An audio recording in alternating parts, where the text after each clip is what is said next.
الحمدللہ والصلاۃ والسلام علی رسول اللہ۔ محترم ناظرین، ہم نے احکام و مسائل کے حوالے سے گزشتہ دنوں اپنے یوٹیوب چینل پہ ایک ویڈیو اپلوڈ کی تھی کہ یہ جو لوگوں نے عام طور پہ استخارہ کرنے کے سینٹر کھولے ہوئے ہیں اور فیس لے کے باقاعدہ استخارہ کیا جاتا ہے، قرآن و حدیث کی روشنی میں ہم نے ان کا رد پیش کیا تھا۔ اس ویڈیو کے بعد ہمارے بہت سے دوست احباب نے اس بات کا ہمیں مشورہ دیا کہ استخارہ کرنے کا مکمل طریقہ بھی قرآن و سنت کی روشنی میں آپ نے ناظرین کو بیان کر دی جائے۔ محترم ناظرین، استخارہ نبی کریم صلی اللہ علیہ وسلم کی سنت ہے۔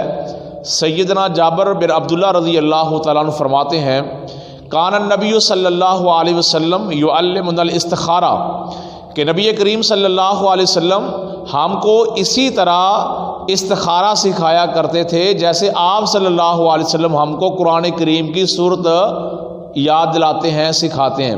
یعنی جس طرح اہتمام کے ساتھ آپ صحابہ کو قرآن مجید کی آیات صورتیں سکھایا کرتے تھے، اسی اہتمام سے اتنی اہمیت کے ساتھ ہی آپ صلی اللہ علیہ وسلم اپنے صحابہ کو استخارہ بھی سکھایا کرتے تھے، اسی لگن کے ساتھ، اسی شوق کے ساتھ، اسی محنت کے ساتھ۔ اس سے اندازہ لگایا جا سکتا ہے کہ اسلام میں استخارہ کی کس قدر اہمیت ہے۔ آج کل استخارہ کے متعلق ہمارے معاشرے میں بہت سی غلط فہمیاں اور غیر شرعی امور استخارہ میں داخل کر دیے گئے ہیں۔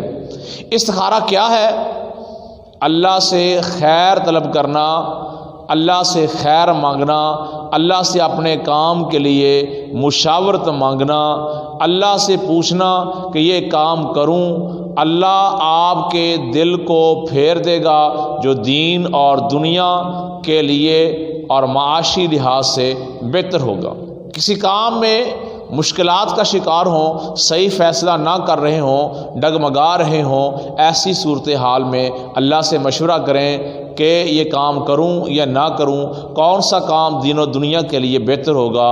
اس کا نام مشاورت ہے اور اسی کا نام استخارہ ہے، اسی کو استخارہ کہتے ہیں۔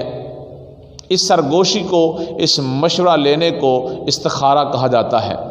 دنیا میں ہم دنیاوی معاملات میں کسی دانا سمجھدار بندے سے، خیر خواہ بندے سے ہم مشورہ لیتے ہیں کہ میں یہ کام کرنا چاہتا ہوں، کر لوں یا نہ کروں، بہتر ہوگا یا نہیں ہوگا۔ تو اللہ رب العالمین کی ذات جو احکم الحاکمین ہے، خالق کائنات ہے، مدبر کائنات ہے، تو جو بھی یہ کام کرنے لگیں تو اللہ رب العالمین کی ذات سے مشورہ کر لیں۔ اللہ رب العالمین آپ کو کبھی رسوا نہیں کرے گا، اور جس کا حامی و ناصر اللہ رب العالمین ہو جائے وہ کبھی رسوا نہیں ہوتا۔ اور جو بندہ اللہ سے مشورہ کر لے، اللہ سے خیر طلب کر لے، اللہ اس بندے کا محافظ و نگہبان بن جاتا ہے، وہ بندہ دنیا کے اندر کبھی ذلیل اور رسوا نہیں ہوتا۔ استخارہ کیسے کیا جاتا ہے؟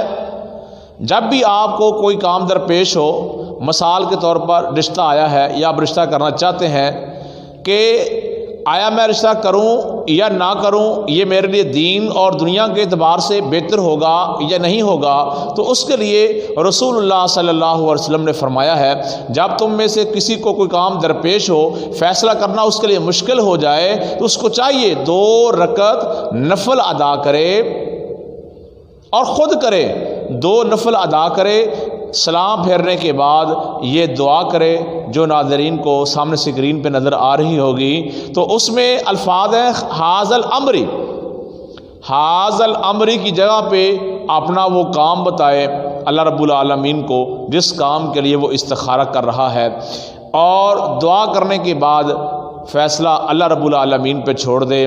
اس کے بعد استخارہ کرنے کے بعد خواب کا آنا ضروری نہیں ہے، بلکہ خواب کا استخارے کے ساتھ کوئی تعلق ہی نہیں ہے۔ اللہ رب العالمین سے آپ نے مشورہ لیا ہے، جو دین اور دنیا کے لیے بہتر ہوگا اللہ رب العالمین وہیں آ کے حق میں فیصلہ کرے گا، اس کے لیے خواب کا آنا ضروری نہیں ہے۔ یہ مختصر طریقہ ہے۔